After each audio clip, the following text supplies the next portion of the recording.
We're going to look at DNA replication, and I have to say that I think that this is one of those topics which is complex, and it's not the kind of narrative, of story that you can just read through and get immediately, unless you're very lucky.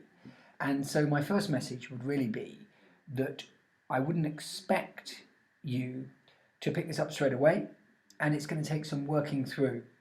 And the working through that I think we need to centre on is based upon four key points that you need to understand for DNA replication. And it stems from understanding the DNA structure to start with. The first is that we have two antiparallel strands in a DNA molecule. And so just to recap on that, we have two strands that you can see here, and one goes from the 5' to 3' direction, and the other will go in the opposite direction, which is from 3' to 5'. Now, please remember that 5' means it's got the phosphate as its terminal and a hydroxide at its other terminal. And so 3' up there has the hydroxide and 5' has the phosphorus as its terminal there. That should be fine. So we need to have a basic understanding of the fact that the strands go in opposite directions, 5' to 3' on one strand and 3' to 5' on the other. You'll recall that that's due to the hydrogen bonding of the bases and the way they fit together like jigsaw pieces. So the second point that we need to look at is that DNA replication has two new strands that will be made, but in each of those strands there will be an addition of nucleotides in the 5' to 3' direction. So what do I mean by this? Well, this is just a recap.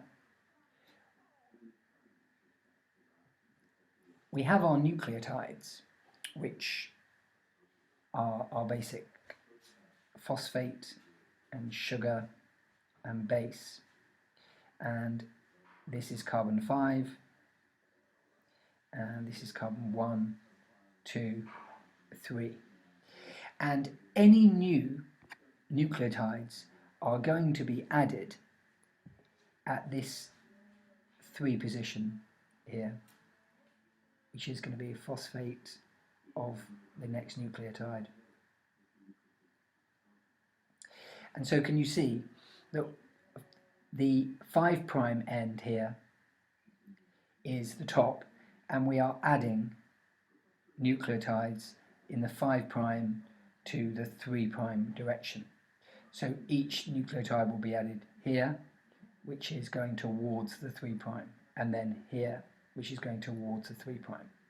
Now that's the same for the other strand coming back up the other way.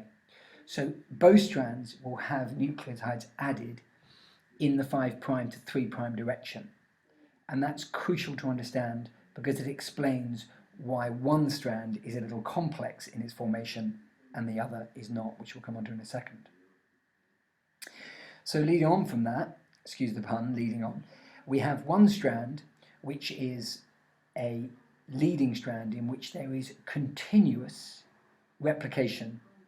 It's easy for the strands to copy. And if we look at this diagram here, we can see that the strand is unwinding here, and this will be as a result of helicase. So the helicase is unwinding here, and it's exposing